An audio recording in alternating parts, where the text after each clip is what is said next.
தப்பு பண்ணுறான். தப்பு பண்ணிவிட்டோன்னு ஒத்துக்கிறதுக்கு ஈகோன்னு ஒன்று மறைக்கிறது. நான் தப்பு பண்ணிவிட்டேன்னு ஒத்துக்கிறதாவது அப்படின்னு ஃபால்ஸ் ப்ரைடு கீப்ஸ் அஸ் தேர். ராவணனுக்கு ஏற்பட்ட நிலை இதுதான். இப்படி சத்தியம் பண்ணா வித்யுஜிக்கு ராட்சசாளுக்கெல்லாம் மாயாவி ஒத்தன் அவனை கூப்பிட்டு ராமனை போல ஒரு தரையை தயார் பண்ண சொல்லி மாயால அந்த தரையை அப்படியே ஒரு தாம்பாளத்தில் வச்சு சீதை இடத்துல எடுத்துட்டு போனேன். பாரு பிரமாதமா என்னமோ ராமன் அப்படி பண்ணுவேன் இப்படி பண்ணுவேன்னு மாறுதிட்டு பேசினீங்க. அந்த ராமனுக்கு என்ன ஆச்சு பார்த்தீங்க? இங்க வந்த உடனே தலையை வெட்டி கொண்டிருக்கீங்க. இதோ பாரு உன் கர்வமெல்லாம் குறைஞ்சு போயிடுதா? கரஹந்தா சதே பர்த்தா ராகவ சமரேகதா சின்னம் தே சர்வதோ மூலம் தர்பஸ்தே விகதோ மயா. இந்த ராமனுடைய தலையை பார்த்த உடனே ரொம்ப கதறி எழுதாளாம். சகாமா பவ கைகேயி ஹதோயம் குலநந்தனஹா. நீங்க எந்த முகூர்த்தத்தில் ராமன் காட்டுக்கு போனோம்னு வரம் கேட்டேடோ தெரியாது. என் பிரபு இப்படி உயிரிழந்து கீழே விழுந்து கிடக்காளே, உன்னுடைய ஆசை நிறைவேறுத்தாமா கைகை தாயார நினைச்சு தாப்பப்பட்டாள்.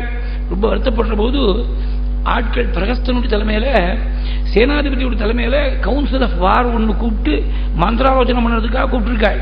அவள்லாம் காத்துட்டு இருக்காள். ராவணன் வரணும் மேற்கொண்டு விசாரம் பண்ணணும்னு ஒரு ஆள் ராவணன்ட்ட சொன்னான். சொன்ன மாத்திரத்தில் கிளம்பி விட்டான். இவன் கிளம்பின உடனே மாயால வந்த தலையும் மறைஞ்சு போயிடுத்து. அப்ப சரமான ஒரு ராட்சத ஸ்திரீ சீதைக்கு அனுகூலமா இருந்தவள்.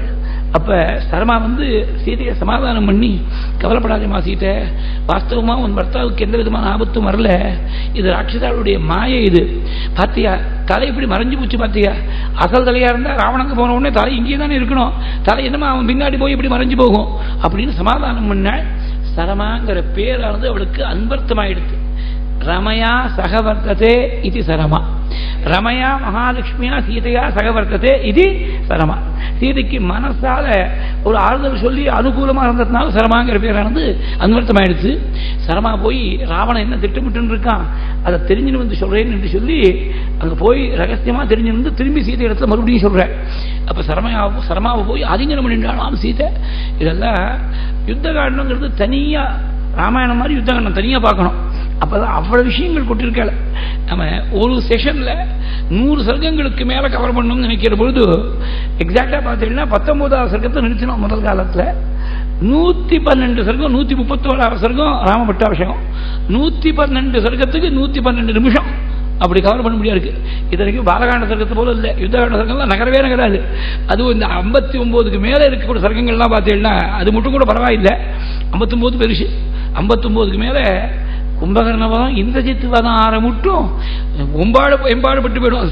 சர்க்கம் நகருமானு கெஞ்சும். அது இந்திரஜித் வதம் ஆயிடுச்சுன்னா கொஞ்சம் பரவாயில்லை.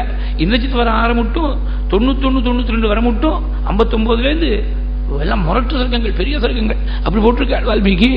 ஆனா கடைசி 10 சர்க்கத்துல கண்ணுங்க நீர்மா கதறும்படியா செஞ்சுடுவார். 100 சர்க்கம் படிச்ச சிரமம் தெரியாம பண்ணிடுவார் கடைசி 10 சர்க்கத்துல.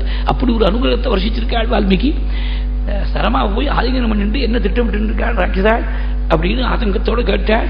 சரமா சமாதானம் சொல்லி சீதைக்கு ஆறுதல் சொன்னாள். அதுக்கு மேல ராவணனுக்கு மாதாமகர் மால்விமான்னு பேரு, தாய் வழி தாத்தா. அவர் உபதேசம் பண்றாள். ராமன் சாதாரணமான மனுஷன் இல்லை, விஷ்ணு நினைக்கிறேன். இந்த மாதிரி ஒரு சமுதிரத்தை தாண்டி சேதுபந்தனம் பண்ணி வர முடியுமா? சாதாரண மனுஷனா இருந்தா வர முடியுமா? விஷ்ணும் மன்யாமஹே ராமம் மானுஷம் தனுமாஸ்ருதம் நகி மானுஷமாத்ரோசு ராமஹா சத்யபராக்கிரமஹா. இப்படி மால்யவான் சொன்ன உடனே கோபம் வந்துட்டு ராவணனுக்கு. நான் அண்ணா கியாத்தியோடு இருக்கிறது உங்களுக்கு பொருட்களை போல் இருக்கு, அதனால விரோதிக்கு அனுகூலமா இந்த மாதிரி பேசுறேன் நீங்க அப்படின்னு கொஞ்சம் துச்சமா மாதாமகர்னு பார்க்காம துச்சமா தூக்கி எறிஞ்சு பேசினாள். தீர்மானமா இருக்கான், விட்டு கொடுக்கறது இல்லை, எப்படி இருந்தாலும் சீதையை திருப்பி கொடுக்கறது இல்லைன்னு தீர்மானமா இருக்க. ஏதன் மத்தியில் என்னாச்சு, சுவேதம்னு ஒரு சின்ன பர்வதம். அந்த பர்வதத்து மேல சுவாமி ஏறி சுக்ரீவாதிகளோடு சேர்ந்து நின்றுட்டு எதிர்த்தாப்புல இருக்கக்கூடிய விரோதிகளுடைய சைன்யங்கள் எல்லாத்தையும் ரிவ்யூ பண்றதுக்கு அப்படி நின்று இருக்க.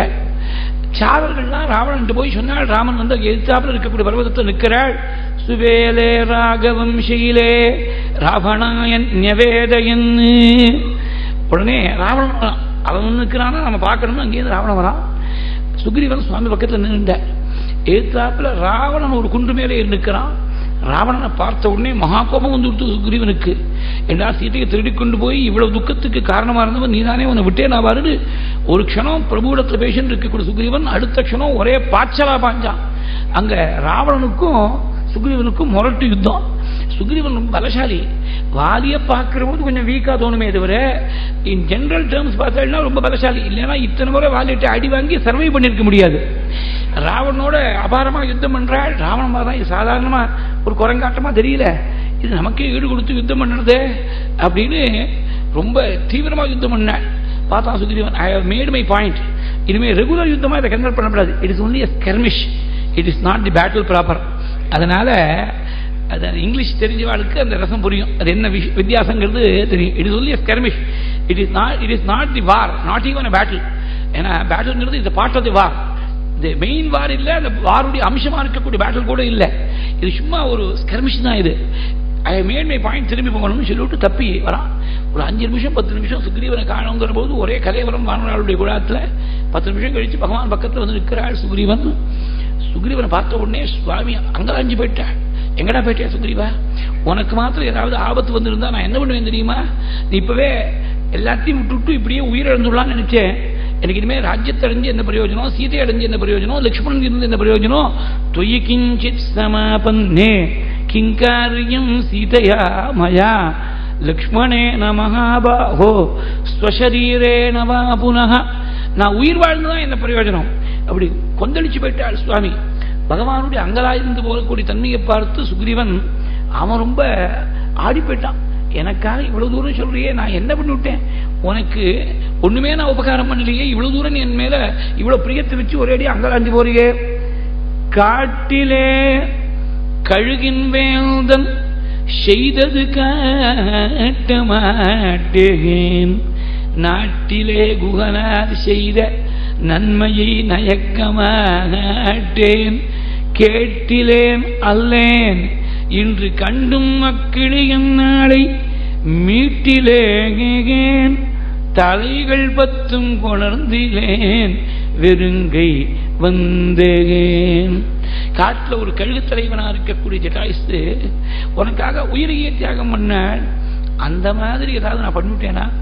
இல்லை, நாட்டில் இருக்கக்கூடிய குவன் இந்த ராஜ்யம் ஒன்ன சேர்ந்தது எதா அயோத்தியா ததேயந்தே ராமா கிங் கரவானிதேன்னு கேட்ட, அந்த மாதிரி ராஜ்யத்தை ஒரு ஒப்புக்காவது மரியாதைக்காவது உங்கள்கிட்ட அர்ப்பணம் பண்ணணும்னு எனக்கு தெரிஞ்சுதா? நாட்டிலே கோனார் செய்த நன்மையை நயக்க மாட்டேன். இல்லை, ஆஞ்சநேயனை போல சீதை இருக்கக்கூடிய விஷயத்தை தகவல் தெரிஞ்சு வந்து உனக்கு சொன்னேனா? கேட்டிலே நல்லேன் இன்று கண்டும் மக்கிளியன் நாளை. இன்னைக்கு சீதையை இருக்கக்கூடிய லங்கைக்கு வந்து சேர்ந்து கூட மீட்டிலேன், சீதையை மீட்டி கொண்டு வந்து உன்னோட சேர்த்து வைக்கல.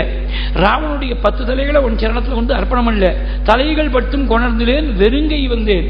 வெறுங்கையோட வந்திருக்கக்கூடிய என் மேல இவ்வளவு பிரியமா உனக்கு அப்படின்னு அங்கலாஞ்சு போயிட்டான் சுக்ரீவன். யுத்தம் ஆரம்பிக்கிறதுக்கு முன்னாடி கடைசியா ஒரு லாஸ்ட் டிச் எஃபெக்ட் ஒன்று பண்ணணும் அப்படின்னு அங்கதன தூதனுப்படுதுன்னு தீர்மானம் பண்ணாள் சுவாமி. ராமாவதாரம் கிருஷ்ணாவதாரம் 2 அவதாரத்தையும் ஒரே நாராயணன் தான் செய்தார் என்று சொன்னா கூட ராமாவதாரத்தில் கடைசி மட்டும் யுத்தத்தை தவிர்க்கிறதுக்கு உபாயம் உண்டான்னு சுவாமி பிரயத்னம் பண்ணிருக்க. கிருஷ்ணாவதாரத்தில் நேர் ஆப்போசிட்டா தானே தூது போன. தர்மபுத்தர் கொடுத்த டேர்ம்ஸ் ஆர் சோ லிபரல். ஒண்ணுமே தெரியாத மக்கா இருக்கக்கூடிய ஒரு ஆள் அனுப்பிச்சிருந்தா கூட சுலபமா முடிஞ்சிருக்கும். ஏன்னா பாதி ராஜ்யம் இல்லைன்னா 5 நகரம், 5 நகரம் இல்லைன்னா 5 கிராமம், 5 கிராமம் இல்லைன்னா 5 வீடு. இது சொல்றதுக்கு சாதாரண ஒரு சின்ன குழந்தை அனுப்பிச்சா கூட சொல்லியிருக்கோம். துரியோதனன் இவ்வளோ சைன் அந்த டாட்டட் லைன், ஏதோ கூரை இடிஞ்சு விடக்கூடிய ஸ்திதியில் இருக்கக்கூடிய 5 வீடை கொடுத்துட்டு முடிஞ்சு போயிட்டு கதையை அனுப்பிச்சிருப்போம். அந்த மாதிரி எங்கேயாவது அனுப்பிச்சிட்டு போறானே, அப்படி நடக்கப்படாது. யுத்தம் நடக்கணும்னு யுத்தத்தை என்ஷூர் பண்றதுக்காக தான் பகவான் தானே தூது போனாள். பாண்டவர்களுக்காக தூது போனாள். யுத்தத்தை தவிர்க்கணுங்கிறதுக்காக இங்க ஆன மட்டும் பிரயத்னம் பண்ணிருக்க. ராவணனுக்கு ரொம்ப லாங் ரோப் கொடுத்திருக்க. ஏன் இந்த வித்தியாசம் அப்படின்னாக்க, பாண்டவாள் தன் பக்தர்களுக்கு அபச்சாரம் பண்ணிவிட்டான் துரியோதனன். இவனை விட்டு வைக்கிறது இல்லை, இந்த குலத்தை அழிச்சு விடுதுன்னு கங்கணம் பண்ணி விட்டாள் சுவாமி. துரியோதன குலாந்தகாயன் மகான்னு கிருஷ்ண அஷ்டோத்திரத்தில் ஒரு நாம. தனக்கு நேரடியாக அபச்சாரம் பண்ணான் ராவணன். போனா போறதுன்னு சான்ஸ் கொடுத்துட்டே இருந்த பகவான் தனக்கு அபச்சாரம் பண்ணா போனா போறதுன்னு எடுத்துப்போம். பக்தாளுக்கு தன் பாகவதோத்தமர்களுக்கு ஒருத்தன் அபச்சாரம் பண்ணி விட்டான்னா விட்டு வைக்க மாட்டான். இப்படி பல உபாயங்களை கையாண்டு கடைசியில தான் ராவணனை தண்டமெடுத்து யுத்தம் பண்ண போற. இதை ஜாகிர்வாள் ரொம்ப அழகா சரச சாமதான பேத தண்ட சதுரா அப்படின்னா ரொம்ப ரசமா கையாண்டிய சாமதான பேத தண்டங்கள் நாளையும் அந்த கிரமத்துல ராஜதந்திரத்தில் சொல்லி இருக்கக்கூடிய கிரமத்துல கையாண்டே ரொம்ப ரசமா கையாண்டிய நாள். அங்கதில் தூது அனுப்பினாள். சீதையை திருப்பி கொடுத்தா இப்பவும் யுத்தம் வேண்டாம், திரும்பி போயிடலாம் அயோத்திக்கு. எவ்வளவு மெக்னானிமஸா இருந்திருக்காள் சுவாமி. இவன் மேல ஒன்னும் பெனல் ஆக்ஷன் ஒன்னும் இருக்க வேண்டாம், நம்ம சீதையை மாத்திரம் மீட்டின்னு வந்தா போறோம். அங்கதான் சொல்லி அனுப்பிச்சிருக்க. அங்கதான் என்ன பண்ணா, அண்ணா ஆஞ்சநேயர் ஏற்கனவே போயிட்டு வந்திருக்கார். அதனால மகாஜனோ ஏனகத்த பந்தாக அவர் எப்படி நுழைஞ்சார் லங்கையில, பிரதான துவாரம் வழியா போல கொல்ல வழியா தான் நுழைஞ்சார். நாம கொல்ல வழியா போவோம்னு சொல்லி மேல ஒரு பெரிய ஒரு ஹாலாட்டமா இருந்தது. நாடகத்தில் அங்கதத்தை ரொம்ப அழகா சொல்லிருக்காள். இந்த ஹால் மேல கூரை மேல ஒரே பாய்ச்சலா பாஞ்சான். அங்கதான் அது பழைய காலத்து ஹால்.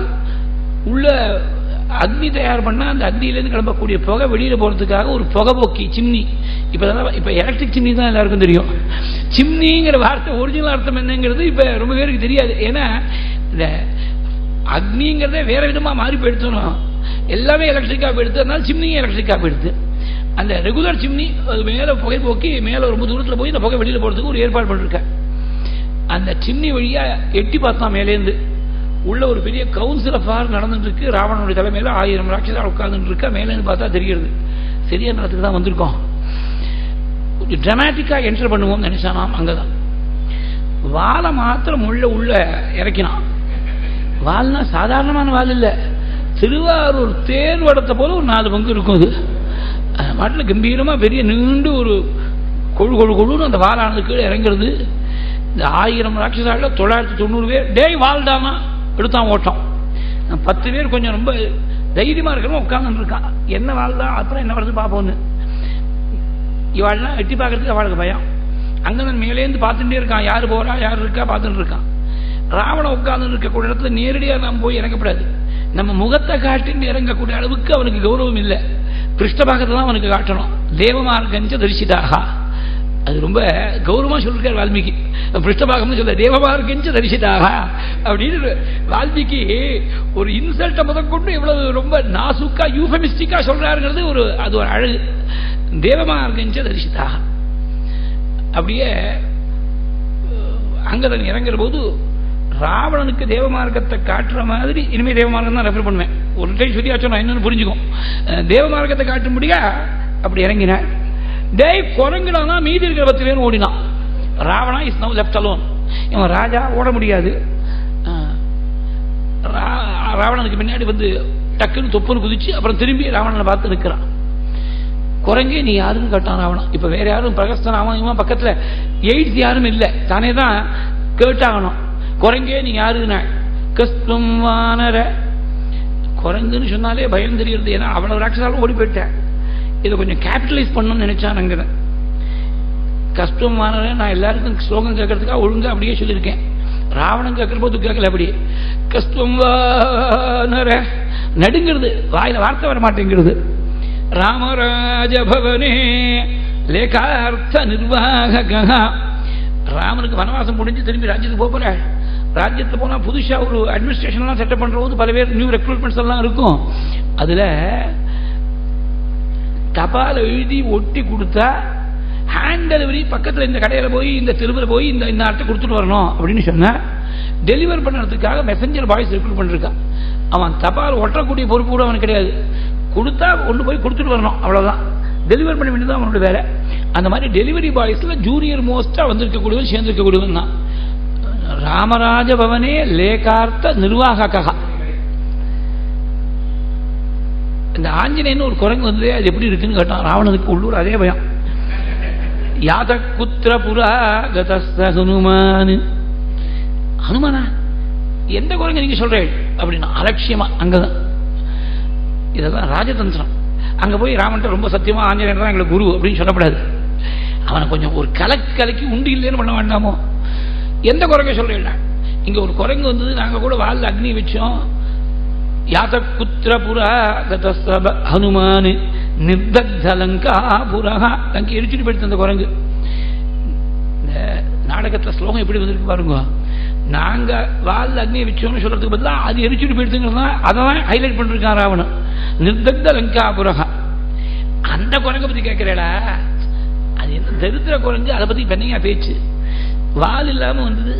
யாரோ ராவணனுடைய பிள்ளையா இந்திரஜித் தான் அவன் கட்டி போட்டானா, 4 ராட்சசாலா சேர்ந்து அடிச்சாளா, வால் அக்னியை வச்சுட்டாளாம். இப்படி எல்லாம் ஒரு கதையை சொல்லி வந்தது. நாங்கள்லாம் பார்த்தோம், பொறுக்கல. ஏன்னா அவனுக்கு சூடு சொல்லணும், வெக்கமான ஒன்றும் கிடையாதா? ஒரு குரங்கு குலத்துக்கே, வானல் குலத்துக்கே ஒரு பெரிய இழுக்க தேடி கொடுத்துருக்கிய, இங்க தர காட்டாத, வால் இல்லாத வாங்கணும் யாருக்கு வேணும் இங்க அப்படின்னு நாங்க எல்லாரும் தலைக்கு 4 தர்மடி சாத்தினோம். வெக்கம் தாங்க முடியாமல் சொல்லாமல் கொள்ளாமல் எங்கேயும் ஓடி போயிட்டு இருந்த குரங்கு எங்கன்னு தெரியாது. இப்ப பத்தோ ராட்சசூனுநேதி கபிபிகி சந்தாடிதோ பத்சிதா சவ்ரீடாக்த பராபவஹ வனமிருகா குத்ரேதி நஜ்ஞாயதே. இப்ப எங்க இருக்கா? பிரசன்ட் வேர் அபவுட்ஸ் நாட் நோன்னா ஆடி போயிட்டான் ராவணன். ஆஞ்சநேயனை பத்தி ஒரு ஜூனியர் மோஸ்ட் மெசஞ்சர் பாயா ரெக்ரூட் பண்ணப்பட்டிருக்கக்கூடிய ஒரு வானரம் இவ்வளவு அலட்சியமா, இவ்வளவு கவாலியர் ஃபேஷன்ல ரெஃபர் பண்ணணும்னா ஒவ்வொரு வானமும் பெரிய வீரனா இருப்பான் போல் இருக்க. ஆடி போயிட்டான். சுவாமி சொல்லி இருக்கக்கூடிய சந்தேஷத்தை டெலிவர் பண்ண சீதையை திருப்பி கொடுத்துட்டா எங்களுக்கு ஒன்றும் யுத்தத்துக்கு ஒன்றும் பிரமேயம் இல்லை. ராமன் திரும்பி போறதுக்கு தயாரா இருக்க. சீதை நீ வச்சுக்கிறது சரியில்லை, நான் ராமனுடைய தூதனா வந்திருக்கேன். ராமஸ்ய அக்லிஷ்ட கர்மணா, தப்பே பண்ணாத ராமனுக்கு தூதனா வந்திருக்கேன். இவன் சொன்ன தூது ஒன்றும் ராவனுடைய காதுல ஏறல. இதே மாதிரி சார்துலாதிகள்கிட்ட ராவணன் சொல்லி அனுப்பிச்சிருக்கான். பின்னாடி சுக்ரீவனுக்கு ஒரு மெசேஜ் சொல்லி அனுப்பிச்சிருக்கான். நான் ராமனுடைய பத்னி திருடினா உனக்கு என்னடா வந்தது, நீ திரும்பி உங்க ஊருக்கு போ அப்படின்னு சொன்னான். அப்படி எல்லாம் போறதா உத்தேசம் இல்லை, உன்னை தீர்த்து கட்டாம போறது போகாத உத்தேசம் இல்லைன்னு சார்துலர்கிட்ட திருப்பி சொல்லி அனுப்பிச்சுட்டேன். இப்ப அங்கதன தூது சொல்றான், அங்கதன தூது ஏறல, ராவனுடைய காதுல ஏறல. திரும்பி வந்து விட்டான் பிரபு இடத்துல. தௌத்தியம் பிரயோஜனப்படல. யுத்தத்தை தவிர வேற வழி இல்லை அப்படின்னு தோணுறது. மேற்கொண்டு யுத்தத்துக்கு வேணுங்கிற ஏற்பாடுலாம் பண்ற. 2 பக்கத்துலயும் சைன்யங்கள் மிலிட்டரி ஃபார்மேஷன்ல எல்லாம் அசம்பிள் ஆயாச்சு. அப்ப ராவணனுக்கு சாரர்கள்லாம் டிஸ்கிரைப் பண்ற. எதிர்பக்கத்தில் இருக்கக்கூடிய வானராள்ல முக்கியமான வானராள்லாம் யாரு, யாருக்கு என்ன பலம், இத ஹராதி பராக்கிரமாக்கியானம், மைந்தாதி பராக்கிரமாக்கியானம்னு இதெல்லாம் சர்க்கமா வர்ணிச்சிருக்கார் வால்மீகி. அதுல ஒரே ஒரு முக்கியமான விஷயம் கவனிக்கணும். பாக்கி வானராள் எல்லாரையும் ஹரன் மைந்தன் விவிதன் இவாள்லாம் வர்ணிக்கிற போது ஸ்வேனானீகே நமர்திதும், தன் சைன்யத்தோட சேர்ந்து லங்கையை தும்சம் பண்ணணும்னு ஆசைப்படுறாள் அப்படின்னா, ஆஞ்சநேயரை பத்தி சொல்றது மாத்திரம் சைன்யம் அவருக்கு சகாயம் தேவையில்லை. ஸ்வயம் மர்திது மோஜசா, அவன் தன்னுடைய சொந்த சக்தியாலேயே லங்கையை தும்சம் பண்ண நினைக்கிறார் ஆஞ்சநேயர். அப்படி வர்ணிக்கிறார் ராவணன்ட்ட. மேல நிஷா யுத்தம், துந்து யுத்தம், ராத்திரியில் நடக்கக்கூடிய நிஷா யுத்தம், ஒருத்தர் இண்டிவிஜுவல் காம்பேட் மல்யுத்தம் நடக்கிறது, துந்து யுத்தம், இப்படிகள்லாம் நடக்கிறது.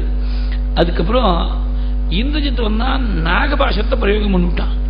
நாகபாசத்தை பிரயோகம் பண்ணா எல்லாரும் அப்படியே மூர்ச்சித்து விழுந்திருக்க. நாகபாசம் வந்து பாதிச்சிருக்கு. நாகபாசத்தால சுவாமி கீழே விழுந்திருக்கக்கூடிய சமயத்தில் புஷ்பகத்தில் சீதையை ஏற்றி உன் பர்த்தா உயிரிழந்து கிடக்காரு பாரு, அது காட்டுறதுக்காக ஏற்பாடு பண்ணிருக்கான் ராவணன். ரொம்ப சாடிஸ்டிக் திங்கிங். சீதை வருத்தப்பட்டு அழணும், அதை பார்க்கணும் இவன். அதுக்காக இப்படி புஷ்பகத்தில் கூட்டு வந்து காட்டுறதுக்கு ஏற்பாடு பண்ணான். சீதை பார்த்துட்டு அப்படியே என்ன பெரியவர்களெல்லாம் ஆசீர்வாதம் பண்ணாலே, நமஸ்காரம் பண்ற போது நீ தீர்க்க சுமங்கலியா நல்ல குழந்தைகளுக்கு தாயாரா இருப்பேன்னு சொன்னாலே.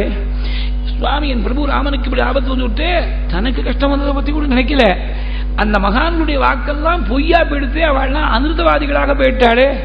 ஊச்சுகு லக்ஷணினோ ஏமாம் புத்ரிணி அவிதவேதிஜா, உனக்கு பர்த்தாவுக்கு முன்னாடிதான் உனக்கு வியோகம் ஏற்படுமே தவிர பர்த்தாவுக்கு அப்புறம் நீ இருக்க மாட்டே, விதவியா இருக்க மாட்டேன்னு சொல்லி ஆசீர்வாதம் பண்ணாலே. புத்ரிணி அவிதவேதிஜா தேத்ய சர்வே கதேரமே ஞானினஹ அனிருத்தவாதினஹ. இப்படி ஒரு சர்க்கம் முழுக்க புறப்பறாள் சீதை. ஞானிகளுடைய வாக்கு பொய்யா போகுமா? அனிருத்தவாதிகளா போயிடுவாளா? அனிருத்தவாதினகான்னு சொன்னாக்க ரிதவாதினகா ஏஷாம் ஏப்யக பராக அனிருத்த ரிதவாதினகா நசந்தி தே அனிருத்தவாதினகா. யாரை விட அதிகமா சத்தியத்தை பேசக்கூடியவர்கள் இல்லையோ, ஏப்ய பரம் ரிதவாதினகா நசந்தி தே அனிருத்தவாதினகா, அப்படி அர்த்தம் பண்ணணும். அவ சொன்னதெல்லாம் சத்தியமா பதிக்க போறது. அந்த சமயத்துல சீதைக்கு தேத்ய சர்வே கதேராமே ஞானினஹ அனிருத்தவாதினஹ. எனக்கு வந்த கஷ்டத்தை பத்தி அவ்வளவு தாபமா இல்ல.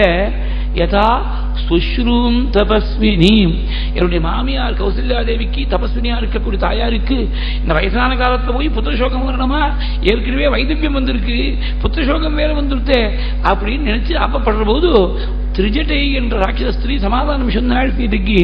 அம்மா கவலைப்படாத, ராமனுக்கு உயிருக்கு ஆபத்து வரல. 2-3 காரணங்கள் சொல்றாள். ராமனையும் லட்சுமணனையும் பார்க்கிற போது மயக்கம் போட்டு விழுந்திருக்கக்கூடிய கடதான் இருக்கே தவிர உயிர் போன மிருத்தமான களை வரல. இன்னொன்னு, சில பேர் நாகபாஷத்துல கட்டுப்படாமல் இருக்கக்கூடிய சில வாழ்நாள் இருக்கா, அவள்லாம் ரொம்ப உற்சாகமா குதூகலமா இருக்கா. ராமனுக்கு உயிருக்கு ஆபத்து வந்திருந்தா the entire vanra forces would have been demoralized. அவ யாருமே உற்சாகத்தோடு இருக்க மாட்டார். 3வது, இந்த புஷ்பகம்ங்கிற விமானம் தேவலோகத்திலிருந்து வந்த விமானம். சுவாமிக்கோ லக்ஷ்மணனுக்கோ உயிருக்கு ஆபத்து வந்திருந்தா சீதைக்கு 10 நாள் ஆசோச்சம் நேரடியாக வந்திருக்கும். அப்படி தீட்டு வந்திருந்தா தீட்டோடு இருக்கக்கூடிய ஒன்ன இந்த விமானம் தாங்கிட்டு போகாது.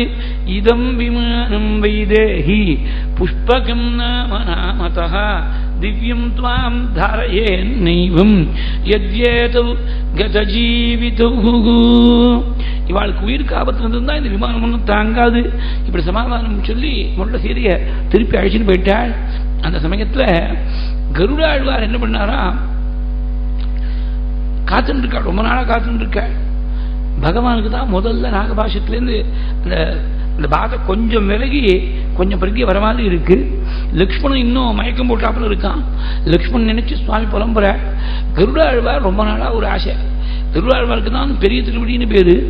இளைய திருவடி ஆஞ்சநேய சுவாமி. ரொம்ப சமீப காலத்துல கைங்கரியத்துல வந்து சேர்ந்தவன் ஆஞ்சநேயன். அவனுக்கு பகவான் ஆலிங்கனம் முடிக்கக்கூடிய பாக்கியம் அவனுக்கு கிடைச்சு கொடுத்தே. நமக்கு அந்த மாதிரி பாக்கியம் கிடைக்கலையே. இத்தனை நாளா கைங்கரியம் பண்ணி கிடைக்கலையே. பார்த்துட்டே இருந்தாலும் ஒரு வாய்ப்பு கிடைக்குமான்னு காத்திருந்த. பகவானா நம்மள ஆலிங்கனம் பண்ணிக்கணும்னா அதுக்கு நமக்கு யோகியதை இருக்கோ இல்லையோ தெரியாது. நாம போய் பகவான் ஆலிங்கனம் பண்ணிடுவோம். பகவான் மயக்கம் போட்டு விழுந்திருக்கான், ஒன்றும் தெரியாது, ஒன்றும் தெரியாத நேரில் போய் ஆலிங்கனம் பண்ணிடுவோம் அப்படின்னு கருடாழ்வார் இங்கேருந்து புறப்பட்டு வந்த. இது கருட பஞ்சாசத்துல ஒரு ஸ்லோகத்துல சுவாமி தேசிகன் ரொம்ப அழகான உத்பிரேட்சை சொல்லிருக்கார். வேகோத்வேலஸ்தவேலஹா கிமிதமிதி மிதோ மந்திரிதோ நரேந்திரீஹி மாயாமானுஷ்யலீலாம் அபிநயதி ஹரௌ லப்தசேவா விசேஷः வைதேகீ கர்ணபூரஸ்தபக சுரபினா யஸ்தமாஸ்லேஷிதோஷ்ணா திருஷ்ணா பாரிப்ளவனா சபவது கருடஹ துக்கவாரிப்ளவஹ நஹ சபவது கருடஹ துக்கவாரிப்ளவோ நஹ. துக்கமா இருக்கக்கூடிய பெரிய ஒரு தீர்த்தத்தை கடப்பதற்கு பிளவமாட்டமா படகாட்டமா அந்த கருடன் நமக்கு அமையட்டும் அப்படின்னு பிரார்த்தனா ரூபமா ஸ்லோகம் முடிகிறது. கருடன் வராங்கிறத ரகுவீர கத்தியத்துல 45 அக்ஷரங்கள் எல்லாம் லகு.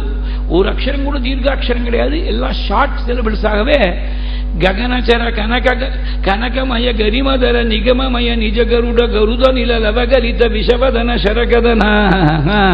அப்படி கருடாழ்வார் வர கருடனுடைய ரெக்க காத்துப்பட்ட உடனே நாகங்கள்லாம் இருக்கக்கூடிய சோடு தெரியாம அப்படி விலகி போயிடுத்து. முள்ள பந்தம் விலகி சுவாமி கண்ணத்திலிருந்து கருடன் எதிர்த்தாப்புல பார்த்தாள். கோஹோ பவான் ரூப சம்பன்னஹ திவ்யஸ்ரகனுலேபனஹ. நீங்க யாரு தெரியலையே, திவ்ய ரூபத்தோட தேஜஸோட இருக்கேளே. உங்களை பார்க்கிற பொழுது எங்க அப்பா தசரத மகாராஜாவை பார்க்கிற மாதிரி, எங்க தாத்தா அஜ மகாராஜாவை பார்க்கிற மாதிரி சந்தோஷமா இருக்கு. யதா தாஹாதம் தசரதம் யதா ஜஞ்ச பிதாமகம் ததா பவந்தமாசாத்ய ஹிருதயம் மே பிரசீததி. அது மாதிரி என் மனசு சந்தோஷப்படுறது. நீங்க யாருன்னு கேட்டாள். நான் யாரும் தெரியாதா ராமா? தெரியாத மாதிரி பேசுறியே நீ. அகம் சகாதே காகுஸ்த பிரிய பிராணோ பகிஷ்சரக. உன் சகா இல்லையா? உன் உயிர் ஒரே சரீரத்துல 2 சரீரத்துல சஞ்சாரம் பண்ணக்கூடிய ஒரே உயிர். இப்படி பகவான்கிட்ட தன்னை பத்தி சொல்லிவிட்டு அங்கேருந்து வெளியே பெற்றுக் கொண்டு கிளம்புறார் கருடாழ்வார். கிளம்புற பொழுது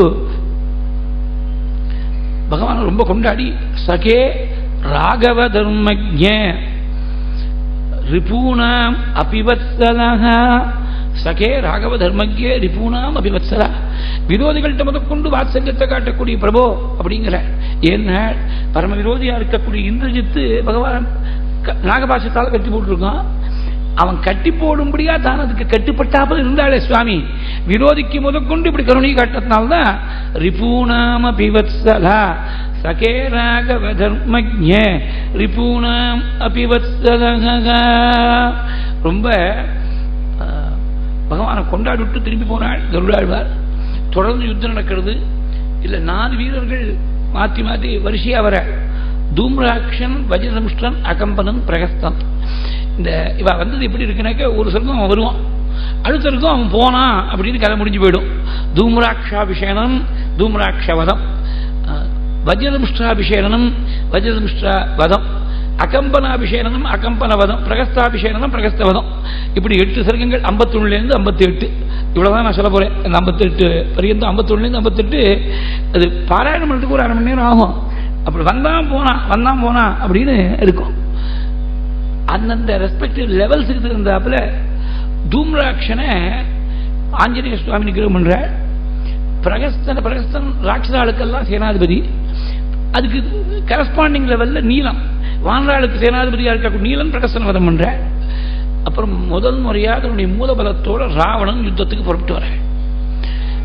ராவணன் முதல்ல போர்க்களத்துக்கு வருது. இப்பதான் வரும்பொழுது எழுத்தாப்பல வந்து பார்த்தா பெரிய பர்வத மாட்டமா ஆஞ்சநேய சுவாமி நின்று இருக்கார். ஆஞ்சநேயன் எங்கேயோ ஓடி போயிட்டான், போன இடம் தெரியாதுன்னு அங்க சொல்லியிருக்கான். அது அப்படியே முழு சத்தியம் நினைச்சு ஏமாந்து போயிருக்கான் ராவணன். இங்க எழுத்தாப்பல பார்த்தா ஆஞ்சநேயன் அப்படியே இருக்கார். ஆஞ்சநேயன் தானா இல்ல அவர் மாதிரி வேற ஏதாவது வானரமா? ஏன்னா 2 வானரத்தை பார்த்தா நமக்கு என்ன வித்தியாசம் தெரியும்? ஒரே மாதிரி இருக்கு. வானர முகங்கள்லாம் ஒரே மாதிரி இருக்கு, வித்தியாசம் ஒன்றும் சுலபமா தெரியல. இது ஒரேடியா எல்லாம் பெருசாவே இருக்கு, பிரம்மாண்டமான ஆக்கிருத்தியோட இருக்கு. ஆஞ்சநேயன் இந்த மாதிரி சந்தேகத்துக்கு இடமாட்டான்னு ஆஞ்சநேயன் என்ன பண்ணார், நான் யாருன்னு அடையாளம் தெரியலையா, உனக்கு அக்ஷகுமாரன் ஒரு பிள்ளை இருந்தானே ஞாபகம் இருக்கும்னார். ஞாபகமாவது புத்திரசோகம் மறைக்குமா ஒரு பெத்தவனுக்கு?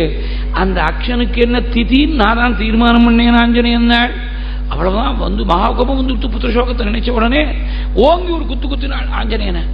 ஆஞ்சநேய சுவாமியை கொஞ்சம் ஆடி போயிட்டாலாம் ராவனுடைய குத்தை வாங்கிட்டு. பதிலுக்கு ஒரு குத்தினாள் ஆஞ்சநேயன். குத்தினா 10 வாயாலையும் ரத்தத்தை கக்கின்னு உட்காந்து போயிட்டான் ராவணன். அடி வாங்கினா கூட ஆஞ்சநேயனுடைய வீரியத்தை கொண்டாடினான். ஏன்னா அவன் பெரிய வீரனோ, ஒரு வீரனுக்கு தான் இன்னொரு வீரனுடைய வீரியத்தை கொண்டாட தோணும். சாதுவான ரவீர்யேன ஸ்லாகனீயோசி மேதிபுஹு. நீ ஏதோ வரும் குறைஞ்சு நினைச்சேன், முன்னாடி லங்கைக்கு வரும்போது நேரடியாக கைகலப்பு ஏற்படலையே, இப்பதானே டைரக்டா கை கலக்கிற. அதனால நீ ஏதோ சாதாரணமான நினைச்சேன், நீ வாஸ்தவத்தில் நல்ல பலிஷ்டனா இருக்க, என்னோட யுத்தம் பண்றதுக்கு தகுந்த ஒரு விரோதி தான். You are indeed an opponent worthy of me. ஸ்லாகனீயோசி மேதிபுஹு. கொண்டாடினாள் ராவணன். ராவணன் கொண்டாடினா வேற ஒருத்தனா இருந்தானா, இவ்வளவு பெரியவன் லங்கேஸ்வரன் மகாபலிஷ்டன், அவன் நமக்கு சமமான ஒரு விரோதி சொல்லிருக்கான்னு இவன் கொஞ்சம் ஈகோ ஏறி போயிருக்கும். ஆஞ்சநேயருக்கு அதை பத்தி கவலையே இல்லையே. யாரு கொண்டாடினா என்ன, அவருக்கு அதை பத்தி கவலை இல்லை. போடா நீ என்னடா கொண்டாடுறது என்ன?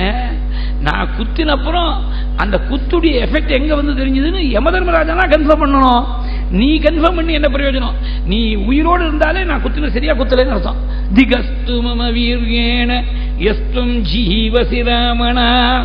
ஃப்ரீயப்பான்மை வேலை. நான் குத்தினப்புறம் நீ உயிரோடு இருக்கீங்கிற. இந்த மாதிரி வர்பல் டாண்டிங் எல்லாம் நிறைய இருக்கும் ராமாயணத்தில். எங்கேயுமே யுத்தத்தை வர்ணிக்கிற போது பிசிக்கலா ஒருத்தரோட ஒருத்தர் யுத்தம் பண்ணுறதை விட அதுக்கு முன்னாடி பில்டப் கொடுக்கக்கூடிய வர்பல் டாண்டிங் இருக்கு பாருங்க, அது அதிகமா இருக்கும். இப்படி ஆஞ்சநேய சுவாமி டாண்ட் பண்ண உடனே திகஸ்து மம வீரியேன யஸ்தும் ஜீவசி ராவணானா, இது ராவணன் காம்ப்ளிமெண்டா சொன்னான். அந்த காம்ப்ளிமெண்ட்டை தூக்கி எறிஞ்சுட்டார் ஒரு நிமிஷத்துல ஆஞ்சநேய சுவாமி. மறுபடியும் வேகம் வந்து திரும்பி ஓங்கி ஒரு குத்தினார். ஆஞ்சநேய சுவாமி மயக்கம் போட்டு விழுந்தார். யாரோட யுத்தம் பண்ணலான்னு தேர்ல கிளம்பி போயிட்டு இருக்கா ராவணன். நீலன் வந்தா யுத்தத்துக்கு. நீலனோட யுத்தம் பண்ற போது ஆஞ்சநேயனுக்கு பறிக்கை வந்துடுச்சு. இருந்தாலும் வேற ஒருத்தனோட யுத்தம் பண்ற போது நாம குறுக்க போறது யுத்த தர்மம் இல்லை அப்படின்னு சொல்லி பேசாம இருந்தேன். இதை பார்த்துட்டே இருந்தார் லக்ஷ்மண சுவாமி. ராவணனை சேலஞ்ச் பண்ணார். அப்பயிலேருந்து பார்த்துட்டு இருக்கேன், நீ வானராளோட யுத்தம் பண்ணிட்டு இருக்கிய, வானராளோட யுத்தம் பண்ணுறதுதான் உன்னுடைய லெவலா? என்னோட யுத்தத்துக்கு வீரியம் தான் என்ன, பௌருஷம் என்ன நான் காட்டுறேன் அப்படின்னு சவால் விட்ட உடனே நீலனை விட்டுட்டு லக்ஷ்மண சுவாமியோட யுத்தம் பண்ண வந்துட்டார். லக்ஷ்மண சுவாமியோட யுத்தம் பண்ணா பிரம்மா கொடுத்திருக்கக்கூடிய சக்தி ஆயுதத்தை பிரயோகம் பண்ணால் லக்ஷ்மணன் மேல. சக்தியா பிராஹ்மியாபி சௌமித்ரி தாடிதஸ்துஸ்தனாந்தரே. பிரம்மாவுடைய சக்தி வந்து மேல பாஞ்சா கூட அப்படி மயக்கம் போட்டு விழுந்தாள். ஆனால் பூர்ணமா பறக்கி போகல, அறகுறையா பறக்கி இருக்கு, செமி கான்சியஸா இருக்க. கீழே விழுந்திருக்கக்கூடிய அந்த லக்ஷ்மணனை தூக்கி கைதியா பண்ணு ராவணன் அங்கேருந்து வந்தான். ராவணன் வரான்னு தெரிகிறது, அறகுறை பறக்கியோடு தெரிகிறது. விஷ்ணோகோ அச்சிந்தியம் ஸ்வம்பாகம் ஆத்மானம் பிரத்யனுஸ்மரது. பகவானுடைய ஆதிசேஷ ஸ்வரூபம் நாம அப்படின்னு ஸ்மரணம் பண்ணாலாம். மனசுல ஸ்மரணம் பண்ண அவ்வளவு உலகத்தாங்கி நிற்கக்கூடிய ஆதிசேஷன் தான் தன்னுடைய நிஜஸ்வரூபம்னு ஸ்மரணம் பண்ண உடனே மணிகனமா கனத்து போயிடுத்து சரீரம். ராவணன் 20 கையும் போட்டு தூக்கணும்னு நினைக்கிறான், தூக்க முடியல, முடியாமல் திரும்ப முடியாடுத்து. வால்மீகி சொன்னார், ஹிமவானோ மந்திர பர்வதமோ மேரு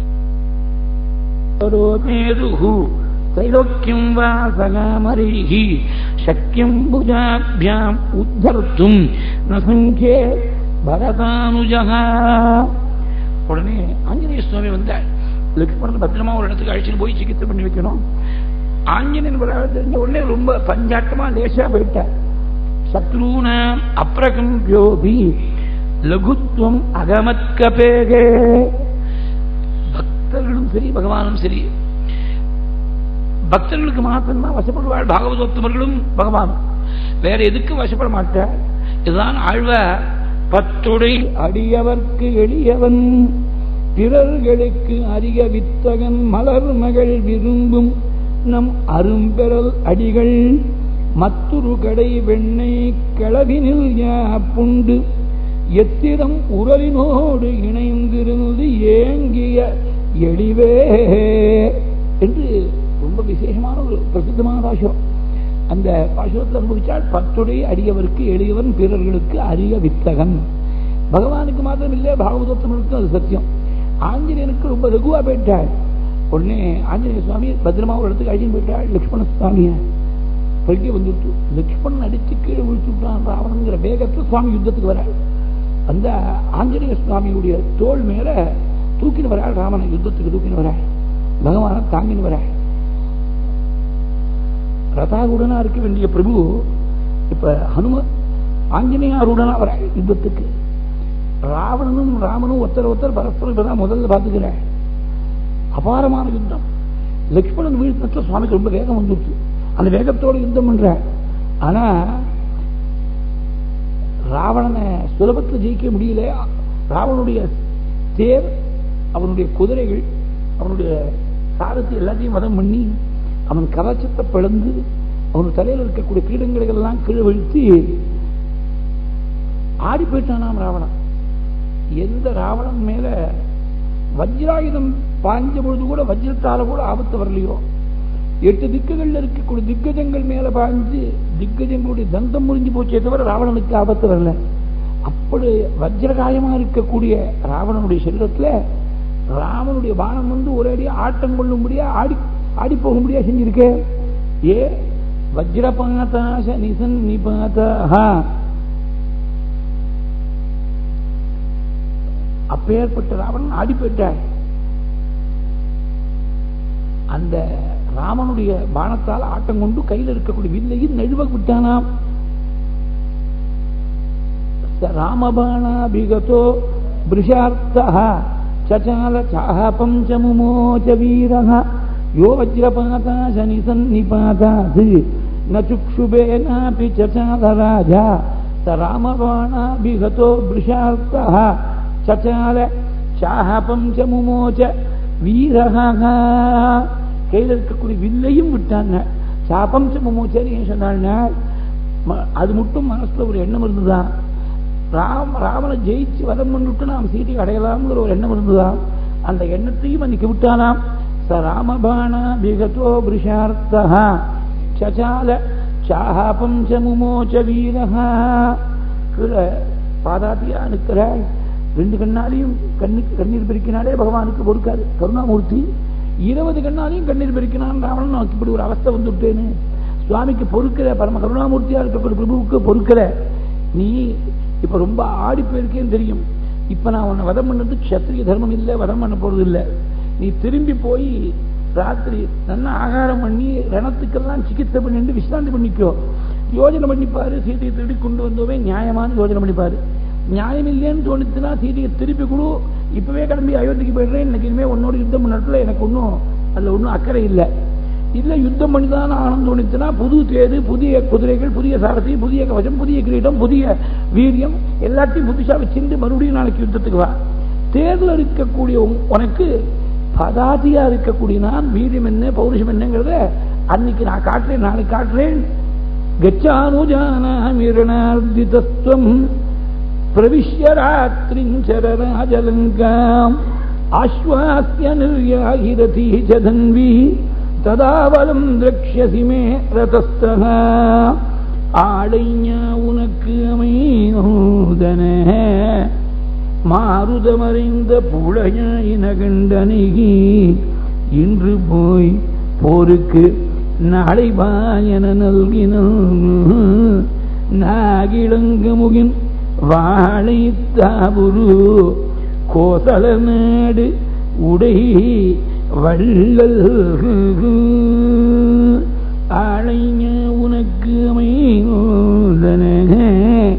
இப்ப நீ எனக்கு ஆளையா, நானும் லட்சுமணன் 2 பேரும் இல்லாத பொழுது திருட்டுத்தனமா வந்து சீதையை கடத்தின்னு போனியே, நல்ல ஆளையா. உனக்கு அமைஞ்சிருக்கக்கூடிய ராஜ்யத்தை தான் நீ ஆளணும். ஆளையா உனக்கு அமைந்தன மாருதமறிந்த புழையின கண்டனை இன்று போய் போருக்கு நாளை வாயன நல்கினரு வாழைத்தாவுரு கோசல நாடு உடை வள்ளல் நாகிழங்கமுகின் வாழைத்தாவுரு கோசல நாடு உடை வள்ளல்.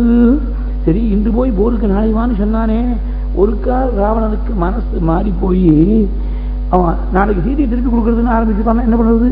ஏற்கனவே விபீஷனுக்கு லங்கா ராஜ்யத்தை கொடுத்து பட்டாபிஷேகம் பண்ணி வச்சாச்சு. ஒரு ராஜாவுக்கு 2 ராஜ்யம் இருக்கலாம், ஒரு ராஜ்யத்துக்கு 2 ராஜா இருக்க முடியாது. அப்ப என்ன பண்ணலாம்? சுவாமி என்ன நினைச்சாரா, ஒரு கால் இவன் மனசு மாறி போய் திரும்பி வரணும்னு நினைச்சான்னா ராவணன், நமக்கு 14 வருஷம் வனவாசம் முடிஞ்சு ராஜ்யம் கிடைக்க போறது, நம்ம அயோத்தியா ராஜ்யத்தை ராவணனுக்கு கொடுத்துடுவோம், இந்த லங்கா ராஜ்யத்துல விபீஷன் ராஜாவா இருக்கட்டும். ஏன்னா யதா ராஜா ததா பிரஜான்னு விபீஷணன் பரம உத்தமன், அவனை பார்த்து ராட்சதாலாம் சாத்விகாலா போயிடுவார். அயோத்தியில பிரஜைகள்லாம் உத்தமர்கள், அவனை பார்த்து ராவணன் தெரிஞ்சு போயிடுவான். ஒரு கல்ல 2 மாங்காய் கிடைக்கும் அப்படின்னு தன் ராஜ்யத்தை தன் பத்னியை திருடிக்கொண்டு போன ஒரு துஷ்டனுக்கு தன் ராஜ்யத்தை கொடுக்கணும்னு யாரையா நினைப்பா?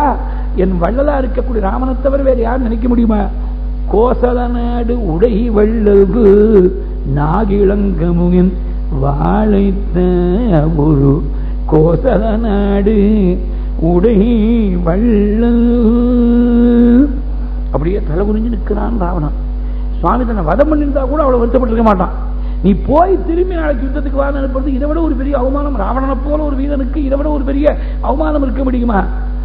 வாரணம் பொருதமார்பும் வரையினை எடுத்த தோளும் நாரத முனிவர்கேற்ப நயம்பட உரைத்தனவும் தாரணி மௌளி பத்தும் சங்கரன் கொடுத்தவனும் வீரமும் களத்தே போட்டு வெறுங்கையோடு இலங்கை புகன். கம்பராமாயணத்தில் யுத்தகாண்டம் ரொம்ப பெருசு. வைமுக வியாக்கியானத்தோட போட்டுருக்கக்கூடிய கம்பராமாயணத்தை பார்த்தீங்கன்னா பாலகாண்டத்திலேருந்து சுந்தரகாண்டம் பர்யந்தம் ஒவ்வொரு காண்டமும் ஒரு வால்யூம், யுத்தகாண்டம் மாத்திரம் 2 வால்யூம்ல போட்டிருக்கா, டபுள் த லென்த். வால்மீகி தான் ரொம்ப பெரிய பாராயணத்தை பார்த்தீங்கன்னா அயோத்தியா காண்டத்துக்கு 2 நாள் தான், 3 நாள் யுத்த காண்டத்துக்கு மாத்திரம் 3 நாள் கொடுத்துருக்கா. 3ஆவது நாள் கொஞ்சம் குறைச்சல் பேரு இருந்தாலும் பாராயண கிரமம் வந்து பார்த்தீங்கன்னா ரொம்ப நாள் யாரு பிகஸ்ட் காண்டம் பாராயணத்துக்கு யுத்த காண்டம் தான். அப்படியே தலை குனிஞ்சு நிற்கிறான் ராவணன். வாரணம் புருதமார்பும் திக்கஜங்கள்லாம் மார்பல வந்து முற்றின பொழுது எந்த விதமான விதையும் ஏற்படாமல் அது கம்பீரமா எழுத்து நின்னானே, அந்த மார்புல இருந்த சக்தி இப்ப எங்க போச்சுன்னு தெரியல. கைலாசத்தையே பந்தாடுறேன்னு துணிகிற போது இருந்த தோல் வலிமை எங்க போச்சுன்னு தெரியல. வரையினை எடுத்த தோளும் நாரதருக்கு துல்லியமா பேசக்கூடிய சக்தி கொண்ட அந்த நாக்கானது இன்னைக்கு நீ எனக்கு ஆழ்ந்த ராமன் சொல்ற போது பேச முடியாமல் வாப்பூட்டு பூட்டினாப்புல இருக்க. நாரத முனிவர் கேற்பனயம்பட உரைத்த தாரணி மௌளி 10 தலையில் இருக்கக்கூடிய கிரீடம் 10 இல்லாமல் ராவணன் யாரும் பார்த்திருக்க முடியாது. இப்ப ஒரு கிரீடம் கூட இல்லை. இதெல்லாம் சரி, வில்லு கையிலேருந்து போயிடுத்து வாழை உருவி வாழால யுத்தம் பண்ணலாமோ நினைச்சு எடுத்துல பார்த்தா வாழ் வர மாத்திரம் இருக்கு, வாழ் இல்லை. அது பரமேஸ்வரன் கொடுத்த வாழ். அப்ப அந்த வாழை கொண்டு ஜட்டாயுடைய ரெக்கையை வெட்டினா, எப்ப வெட்டினானோ அன்னைக்கு வாழ் பார்த்துதான். இவன் அசத்தான காரியத்துக்கு அயோக்கியத்தனமான காரியத்துக்கு உபயோகப்படுத்துறான் நம்மள. இனிமேல் நான் இவன் பக்கத்தில் இருக்கப்படாது. இவனுக்கு ஏதாவது நியாயமா ஒரு ஆபத்து வந்தா அந்த ஆபத்துலேருந்து தன்னை காப்பாற்றிக்கிறதுக்காக பரமேஸ்வரன் கொடுத்துருக்க, அநியாயத்துக்கு உபயோகப்படுத்தி விட்டான். இவன் பக்கத்தில் இருக்கப்படாதுன்னு தீர்மானம் பண்ணிவிடுத்து. எப்படா இவனை விட்டு விலகிறதுன்னு பார்த்தது, எப்ப இவனுக்கு ரொம்ப தேவை ஜாஸ்தியோ அப்ப இவனுக்கு இல்லாமல் நாம் உதவாமல் விலகிடுவோம்னு பரமேஸ்வரன் திரும்பி போயிடுத்து. சங்கரன் கொடுத்த வாழும் இது எல்லாத்தையும் எழுந்தது பெருசு இல்லை. தோல் வலிமையும் நாக்கில் இருக்கக்கூடிய பேசக்கூடிய சக்தியையும் வாழையும் இதெல்லாம் எழுந்து பெருசு இல்லை. தலையில் இருக்கக்கூடிய கிரீடங்கள்லாம் போனது பெருசு இல்லை. எல்லாத்தையும் விட பெருசு என்னன்னா வீரமும் கிளத்தே போட்டு வெறுங்கையோடு இலங்கை புக்கான். தன் வீரத்தையும் தான் இழந்தான். அப்படி வீரத்தையும் இழந்து தலை குனிஞ்சு திரும்பி இது மட்டும் ராவணன் இப்படி திரும்பி வருங்கையோட தோல்வியோட திரும்பி வந்தான்னு வரலாறுக்கு தெரியாத விஷயம் இது. அப்ப இன்னும் ஆயிரக்கணக்கான கோடிக்கணக்கான சைன்யங்கள்லாம் ராட்சசாலாம் காத்துட்டு இருக்காள் ஊர்ல. அவ காத்துட்டு இருக்காள், பத்னிகள்லாம் காத்துட்டு இருக்காள் மகாராஜா வரவழைக்கிறதுக்காக. அவ யாரையும் கண்ணெடுத்து பார்க்கலையாம். மாதிரம் எவையும் நோக்க கடல் பெரும் சேனை நோக்கான் தகாதவிழ் கூந்தல் மாதர் தம்மை நோக்கத்தாக கடல் போல இருக்கக்கூடிய சைன்யத்தை பார்க்கல. பின்ன ஒரே ஒரு பெண்ணை மாத்திரம் பார்த்துட்டே உள்ள நுழைஞ்சாளாம். அப்பூதலம் என்னும் நங்கை தம்மையே நோக்கி புக்காக பூமாதேவி என்ற பெண்ணை மாத்திரம் பார்த்துட்டே உள்ள நுழைஞ்சாங்க. என்ன அர்த்தம்? குறிஞ்சதலோட உள்ள திரும்பி போறாங்கிறத இப்படி சொல்றாள். ஏன் தலை குறிஞ்சா? ஆகாசமும் பூமியும் நம்மளை பார்த்து பரிகாசம் பண்ணுவேன்னு அதை பத்தி கவலைப்படல. ஆனா ஜானகி சீதை பார்த்து நம்மளை பார்த்து அன்னைக்கு என்னமோ பிரமாதமா நான் ராமனை வதம் பண்ணிவிட்டேன், தலையை கொண்டு வந்திருக்கேன் பாருன்னு காட்டணுமே. இது வெறும் உன்னுடைய கபடமான மாயாஜாலம் தானே. வாஸ்தவமா நீ போர்க்களத்தில் போனா தானே என் பிரபு ராமனுடைய வீரியத்தை நீ தெரிஞ்சுக்க முடியும் அப்படின்னு சீதை வாயத்திலிருந்து கேட்க வேண்டாம். சீதை ஒரு பார்வை பார்த்தாலே சீதையுடைய பரிகாசமான பார்வை வந்து மேல விழுமே நினைக்கிற போது கூறி குறுகி அப்படியே நாணி என்ஷான் உடம்பு ஒரு குறுகி போயிடுறதான். வாகன் நகும் மண்ணும் எல்லாம் நகும்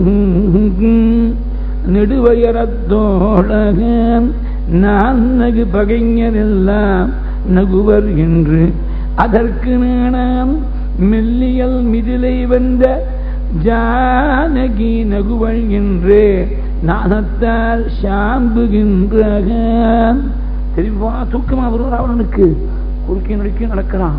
நடந்தா ரொம்ப நாள் முன்னாடி பல தலைமுறைகளுக்கு முன்னாடி ராமனுடைய பரம்பரையில அனரஞ்சன் ஒரு புண்ணியாத்மா இருந்திருக்க. அவர் அனரஞ்சன் ராஜாவா இருக்கிற போது காலத்துல எப்போதும் மழை பெய்ஞ்சதுன்னு அதை அந்த பரம்பரை சொல்ற போது தனியா ஒரு ஸ்லோகம் அனரஞ்சனுக்காக தனியா ஒரு ஸ்லோகம் சொல்லியிருக்க. வம்ச பரம்பரை கீர்த்தனம் பண்ற போது அப்பேற்பட்ட அனரஞ்சன் பரம சாத்விகன். அவனை போய் ஹிம்சை பண்ணிருக்கான் ராவணன். அனரஞ்சன் பொறுக்க முடியாமல் என்னுடைய வம்சத்துல உற்பத்தி அதிகமத் வம்சே, என் வம்சத்துல ஒரு புள்ள பிறப்பன் ஒன்னு ஐக்கியக்கூடியவன் ஒருத்தன் பிறப்பன்னு சொல்லியிருக்காளே, அவன் தான் இந்த ராமனோ. இப்படி எல்லாம் தோணுறது ரொம்ப நாள் முன்னாடி அனரஞ்சன் ஒரு சாபத்தோட சொன்ன சாபம் எல்லாம் இப்ப ஞாபகம் வருது. ஆனா யுத்தத்தை நிறுத்தணும் தோணல. கும்பகர்ணனை எழுப்பும்படியா உத்தரவு போட்டு ஆட்களுக்கெல்லாம் இன்ஸ்ட்ரக்ஷன் கொடுத்தான். கும்பகர்ணன் தூங்கிட்டு இருக்கான். ரொம்ப பேர் நினைச்சிட்டு இருக்கிறது என்னன்னா 6 மாசம் தூங்கினா 6 மாசம் முடிச்சுட்டு இருப்பான் கும்பகர்ணன். அப்படி இல்லை, 6 மாசம் குறையாம தூங்குவோம். எழுந்து ஒரு நாள் எல்லாத்தையும் சாப்பிட்டு அந்த 6 மாசத்துக்கு வந்து சாப்பாடு மூக்க சாப்பிட்டு மறுபடியும் தூக்கி போயிடுவோம். இன்னொரு 6 மாசம் தூங்கிட்டு இருப்போம். அப்பப்ப நடுவில் சாப்பிட்றதுக்காக முடிச்சுப்போம், அவ்வளவுதானே தவிர பாக்கி டைம் எல்லாம் தூங்கிட்டு இருப்போம். பிரபுத்த நிர்தரகா அப்படிதான் பிரபுத்த நிர்தஸ்ய சதா அப்படின்னு சூர்பனக வாக்காக சொல்லியிருக்க. அந்த கும்பகர்ணனை போய் எழுப்பினா அதை நிறைய நான் வர்ணிக்க போறதில்லை. ஏன்னா ரொம்ப கிரகங்கள்ல அது நித்திய அனுபவமா இருக்கு. அது போய் நாம கம்பரையோ வால்மீகியோ பிரமாணம் காட்டி வர்ணிக்க வேண்டிய அவசியம் இல்லை. பெரிய யானைகள், ஆயிரக்கணக்கான யானைகள் கும்பகர்ணனுடைய செல்லத்து மேல அது மார்ச் பண்ணிட்டுன்னா ஒரு ஈ உட்கார்ந்தாலாவது நமக்கு தெரியும். ஆயிரக்கணக்கான யானை மேல முதிக்கிறது அவனுக்கு ஸ்மரணமே இல்லை. அப்படி பிரம்மாண்டமான சரீரம், அவ்வளவு தூக்கத்துல ரொம்ப சௌக்கியமா தூங்கிட்டு இருக்க. அவன் எழுந்திருந்த உடனே அவனுக்கு ஒரேடி அகோரமான பசி, அகோரமான தாகம். ஆயிரக்கணக்கான பெரிய அண்டாக்கள்ல மாம்சாதிகள் ஆயிரக்கணக்கான பெரிய குடங்கள்ல சுறாபானத்துக்கு வேணுங்கிற ஏற்பாடுகள் இதெல்லாம் ரெடி பண்ணி வச்சுன்னா அப்புறம் தான் அவளை எழுப்பத்துக்கே போவா. கும்பகர்ணன் விபூதி வாங்கிட்டு ரொம்ப பேர் இருக்கா. எழுந்திருந்த உடனே பல் தேய்க்கிறதுக்கு முன்னாடி சூடா ஏதாவது உள்ள போனோம் அப்படின்னு நினைக்கிறா பாருங்க. நல்ல வேலை மாம்ச சுராதிகள்லாம் நினைக்காம ஏதோ தட்சரம் தான் உள்ள போகணும்னு நினைக்கிறா.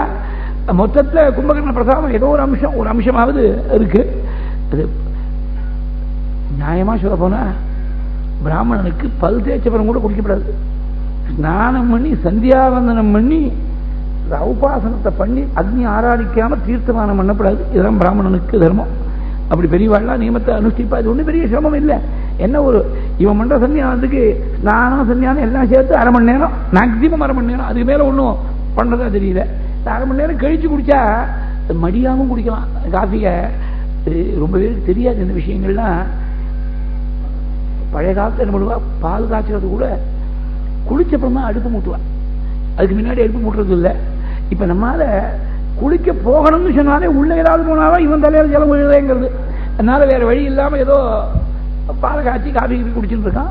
அப்படி நிர்பந்த விஷயத்து காஃபி குடிக்கணும்னு ஒரு நிர்பந்தத்தில் இருக்கிறவா கூட என்ன பண்ணலாம்னா அந்த காஃபிக்கு வேணுங்கிற பாலை மாத்திரம் காய்ச்சிக்கிறது. மொத்த பாலை காய்ச்ச வேண்டாம். ஏன்னா நீ காய்ச்சல பால் தான் அதை உர குத்தி தயிரா மோரா சாப்பிட்ட பர்யந்தம் எல்லாம் இந்த விழுப்போடையே போயிட்டு இருக்கும். எனக்கு குளிச்சுட்டு பண்ணலாமோ, இது என்ன பெரிய சிரமமான விஷயமா? இது சின்ன விஷயங்கள் நமக்கு தோணுறது இல்லை. ஏன்னா அந்த மாதிரி ஒரு பிரவൃத்தியில புத்தி வேலை செய்யல. விழுப்பு மடின்னு ஒண்ணு தெரிஞ்சானா அப்புறம் இதை பத்தி யோசனை பண்ணுறதுக்கு மடிச்சு வச்சா மடின்னு நினைச்சுட்டு இருக்கோம். அதனால விழுப்பு மடி வித்தியாசம் தெரியாம போயிடுது. சாதத்தன்னைக்கு முதற்கொண்டு அப்படி இருக்கு. ரொம்ப குடும்பங்கள்ல எங்கேருந்தோ வரா, ஏதோ ஆட்டோ வரா, அவன் மாட்டில் இறங்கி ஏதோ சங்கர மரத்தில் சாதம் பேர் பண்ணிவிட்டு திரும்பி போகலாம். அப்போ பக்ஷணம் வேற கட்டி கொடுக்குறீங்க அப்படின்னு குறை வேற படலாம். பக்ஷணத்தை எடுத்துட்டு போய் ராத்திரி சாப்பிடணும், சாப்பிட்டாதான் சாதுகுண்யம் நினைச்சுட்டு இருக்கான். தொடப்படாது. அதை பத்தி தெரிய மாட்டேங்கிறது. காத்தால் எழுந்திருந்த உடனே எனக்கு நிறைய சாப்பாடெல்லாம் தேவை கும்பகர்ணனுக்கு. அதெல்லாம் ஏற்பாடு பண்ணி வச்சுட்டு மேலதாள வாத்திய கோஷங்கள் ஒரே அமக்களம் பண்ணா இந்த சப்தங்கள்லாம் கேட்டு ரொம்ப நாள் கழிச்சு ஒரு வழியா எழுந்திருந்தான்.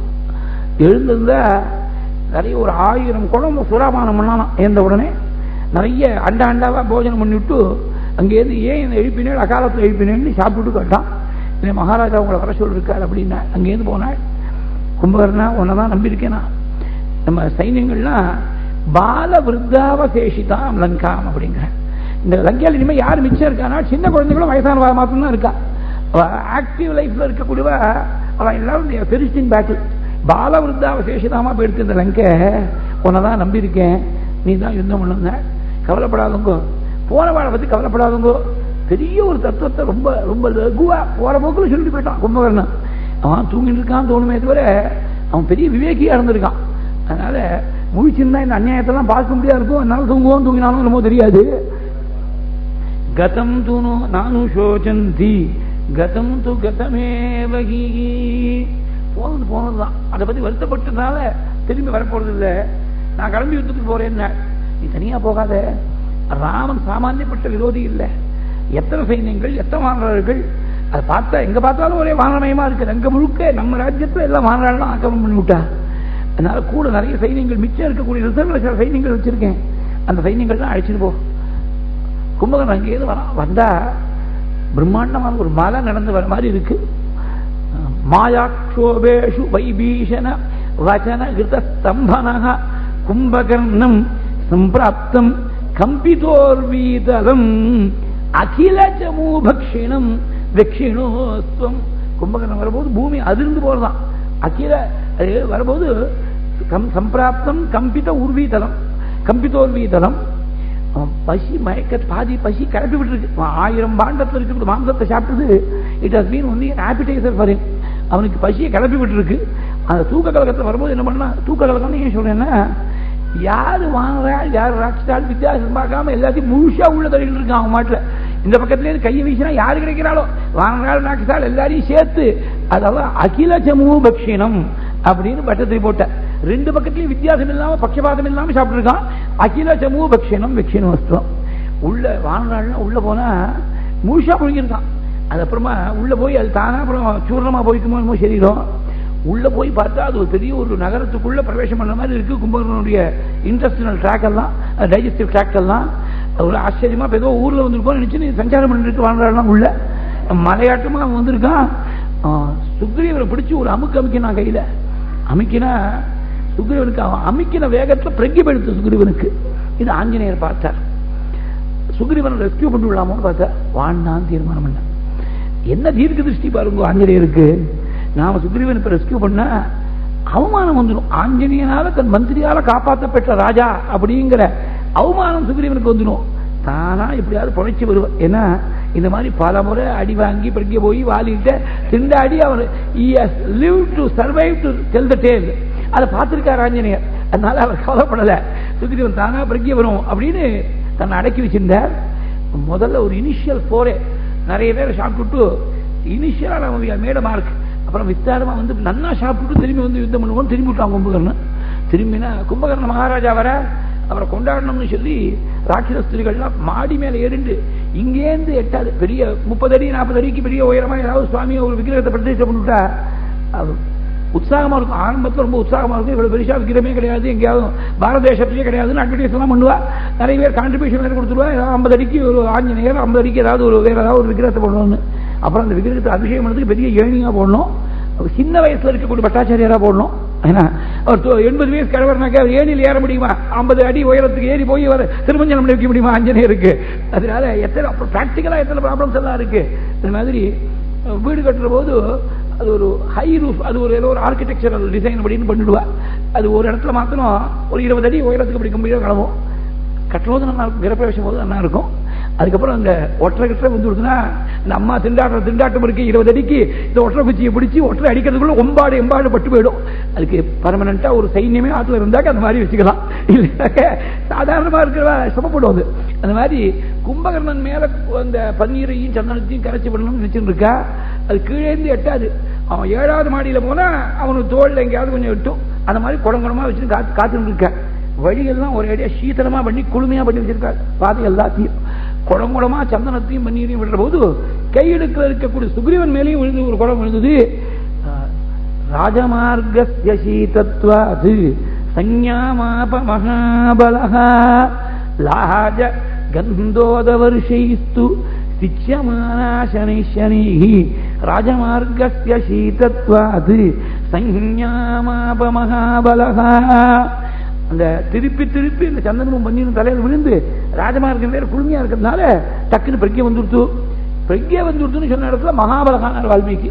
வேற ஒருத்தனா உயிர் பேருக்கு ஐயா சுக்ரீவனானது he was able to recover on his own. அதனாலேயே மகாபலன் அப்படின்னு விட்டாள். பார்த்தா எங்கடா இருக்கும்னு பார்த்தா கும்பகர்ணன் கையில போய் மாட்டின்னு இருக்கும். Not a very enviable position to be in. எப்படியாவது வெளியில வந்தாகணும். இவன் தான் எஸ்கேப் பண்ண ரொம்ப ஃபாஸ்ட் மாஸ்டர் ஆச்சே. டக்குன்னு அப்படி எங்கடா நாம தப்பலான்னு பார்த்தோம்னா வெறுமை தப்பினா போறாது. சுக்ரீவனை வந்துட்டு போயிருக்கான்னு ஏதாவது ஒரு மார்க் விட்டுட்டு போக வேண்டாமா? இந்த கும்பகர்ணன் சுக்ரீவன் கை எடுக்கலாம் இருக்காங்கிறதையே மறந்துட்டான். அவன் ஏதோ பசி வேகம் சாப்பிடலாமேன்னு அதே எண்ணத்துல போயிட்டு இருக்கான். கும்பகர்ணனுடைய காதையும் மூக்கையும் அப்படியே கடிச்சிருந்து வந்துட்டான். சுக்ரீவன் தப்பி வந்துட்டான். இப்ப அது வேடிக்கை சொல்லுவா. அது மட்டும் ராவணனுக்கு தம்பியா இருந்தான் கும்பகர்ணன். இந்த சம்பவம் ஏற்பட்டது சூர்பனுக்கு அண்ணாவா போயிட்டான். ஏன்னா அவளுக்கு காது மூக்கு கிடையாது, இவனுக்கு காது மூக்கு கிடையாது. போயிட்டு திரும்பி மறுபடியும் 2வது ரவுண்ட் யுத்தத்துக்கு வந்தா சுவாமி கேட்டா விபீஷனை பார்த்து யார் அவன் வரானே? என்னுடைய நடுவில் இருக்கக்கூடிய அண்ணா கும்பகர்ணன் சீதையை திருடி கொண்டு போன தப்புன்னு ராவணன்ட்ட சொல்லியிருக்கான். அப்ப தெரியறதா அவனுக்கு தர்மம் என்னன்னு தெரியறதுங்க. அப்படி இருக்கக்கூடியதான் நாம வதம் பண்ண வேண்டாமே, நம்ம பக்கத்துல வரட்டுமே அழைச்சுடுவோம் அப்படின்னா விபீஷண சுவாமி இங்க இது பிரக்ஷிப்த ஸ்லோகத்துல இருக்கு. உபன்யாசத்துல சொல்றேன், பாராயணத்துல கிடையாது. பாராயணத்துல ஒரு 17 ஸ்லோகம் அங்க விராமம். 67வது சர்க்கத்துல ஒரு 17 ஸ்லோகம் நடுவில் பிரக்ஷிப்தம் வரும். அந்த பிரக்ஷிப்த ஸ்லோகத்துல இருக்கு. விபீஷணன் வந்த உடனே கும்பகர்ணன் என்ன நினைச்சுட்டா, விபீஷணன் திரும்பி ராட்சதாவுடைய பட்சத்துல வரதுக்காக வந்திருக்கான்னு நினைச்சிருந்து, விபீஷணா நீ ஒத்தந்தான் பொழைச்சு போனேன்னு நினைச்சேன், நீ திரும்பி இங்க வராதே, நீ தான் ஒழுங்கா உருப்பட போறே, நாங்கள்லாம் அழிஞ்சு போயிட போறோம். நான் ராட்சதாவுடைய பக்கத்துல வரதுக்காக வரல, ராமன் பக்கத்துல ஒன்னு அழிக்கிறதுக்காக வந்திருக்கேன். நீ சொல்றதெல்லாம் வாஸ்தவம், உனக்கு இருக்கக்கூடிய பக்கம் எனக்கு வரல. நான் இத்தனை நாளா சாப்பிட்டு முழுக்க எங்க அண்ணா போட்ட சாப்பாடு நான் தூங்கிட்டே இருக்கேன். எனக்கு எழுந்தது உடனே ஆயிரக்கணக்கான அண்டால யாரு கொடுக்க போறான் சாப்பாடு கொடுக்க போறான்? ராவணம் போட்ட சாப்பாடுலாம் சாப்பிட்டுருக்கேன். இந்த சரீரம் முழுக்க அவனுடைய அன்னத்தால் வளர்ந்துருக்கு. அதனால செஞ்சோட்டு இருக்கணும், நான் அப்படியே அவனுக்காக யுத்தம் பண்ணி உயிரை எழுந்துக்கிறேன்னு சொல்லிவிட்டு விபீஷணனை திருப்பி அனுப்பிச்சுட்டேன். லட்சுமண சுவாமி சொன்னாலாம், இந்த கும்பகர்ணனை ஜாகிரதையா கும்பகர்ணன் மேல வாழ்றாள் ஏறிக்கிட்டோம், ஆயிரக்கணக்கான வாழ்றாள். ஏன்னா கும்பகர்ணனை வதம் பண்ண போறோம். வதம் பண்ணி அவன் சரீரம் டக்குனு கீழே விழுந்து கொடுத்தனா, கீழே விழற போது ஆயிரக்கணக்கான வாழ்றாலும் துவம்சம் பண்ணிட்டு விழுந்துடும், தொகையெல்லாம் போயிட்டு வாய்வா. கீழே, அதனால பாடி கீழே விழறதுக்கு முன்னாடி பிளேஸ் மஸ்ட் பி கிளியர்ட். அதுக்கு என்னடா வரினா எல்லாரும் ஏறிக்கட்டும், எங்க சரீரத்து மேலே ஏறட்டும் அப்படின்னு லக்ஷ்மணன் சஜஸ்ட் பண்ண. கும்பகர்ணன் காது இல்லை மூக்கு இல்லைன்னு நினைச்சு நான் துச்சமா நினைச்சுடாதே, நான் வாதி இல்லை, கபந்தன் இல்லை, விராதன் இல்லை, நான் கும்பகர்ணன் அப்படின்னு சவால் விட்டு இருந்தாலும் யுத்தத்துக்காக. கும்பகர்ணன் சுவாமி நிகிரம் பண்ணாள்.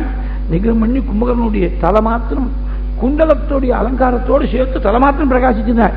கும்பகர்ண சிரோபாதி குண்டலாலங்கிருதம் மகது. கும்பகர்ணன் கீழ் விழுந்தாள். உடனே அடுத்தாப்புல நராந்தகன் ஒருத்தன், தேவாந்தகன் ஒருத்தன், இவெல்லாம் வர யுத்தத்துக்கு. அப்புறம் அதிகாயன்னு ராவனுடைய புத்திரன், மகாவீரன், மகாசூரன். அதிகாய பதம் ரொம்ப ரொம்ப வீரம்.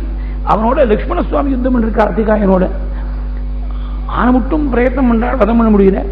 வாயு பகவான் வந்து அசரீரா சொன்னாலாம், பிரம்மாஸ்திரத்தால மாத்திரம்தான் இவனை வதம் பண்ண முடியும் அப்படின்னு லட்சுமணனுக்கு வாயு பகவான் சொல்லிக் கொடுத்து அதிகாயனை வதம் பண்ணாள் லட்சுமண சுவாமி.